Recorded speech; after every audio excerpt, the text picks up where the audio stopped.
Auditeurs, auditrices, chers amis, bien-aimés, je vous salue fraternellement en Jésus-Christ. Voici venu votre moment de méditation quotidienne. Ressusciter avec le Christ.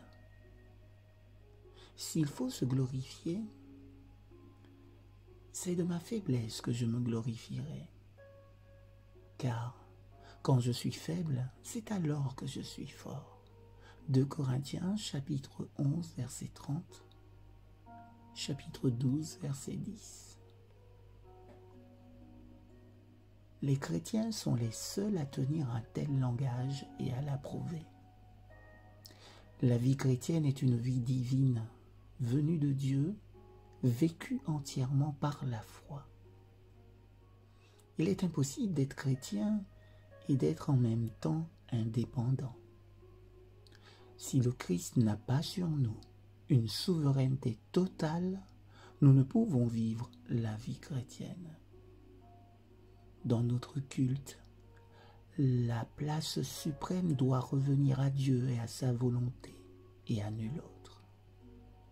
Nous renonçons à toute gloire personnelle, afin de prouver l'excellence de la puissance de Dieu. Nous renonçons à toute puissance fondée sur le moi, afin de vivre par la puissance du Saint-Esprit. Ce qui fait notre gloire, c'est de substituer la puissance de Dieu à la puissance de l'homme pécheur. Nous confessons que tout ce qui est en dehors du Christ est sans valeur aucune. C'est à propos de nos actes de justice, accomplis par nous-mêmes, que Dieu parle de vêtements souillés, et non seulement à propos de nos transgressions évidentes. Voir Ésaïe chapitre 64, verset 6. Prenons donc le siège le plus bas pour être candidat au plus haut. Reconnaissons notre absolue pauvreté d'esprit et d'âme afin d'obtenir les richesses du Christ. Notre participation à la mort du Christ et à sa résurrection est un fait très réel.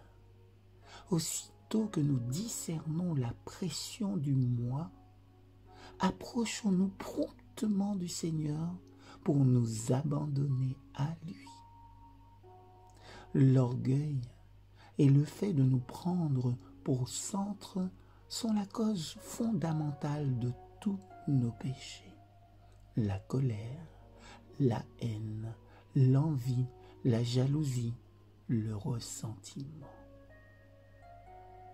Considérons-nous comme de nouvelles créatures en lui, ordonnant notre vie, à partir d'un centre entièrement nouveau. Nous acquérons cette qualité, le renoncement à soi-même dont le Christ a donné l'exemple. Le Saint-Esprit nous fournit la puissance et la confiance qui nous rendent capables de vivre de cette manière. L'expérience chrétienne n'est pas une amélioration de notre vie personnelle qui mérite des félicitations. Nous affirmons notre humanité, mais toujours en comptant sans réserve sur le Christ. Ce n'est pas assez d'être crucifié avec le Christ. Nous devons aussi ressusciter avec lui à une vie nouvelle. Cherchons les choses d'en haut.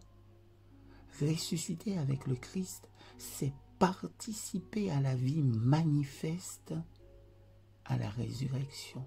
Oui, cette vie manifestée, du moins, à la résurrection. Nous ne pouvons ressusciter à une vie nouvelle sans lui. Nous persévérons, sachant que rien ne peut nous ravir de sa main.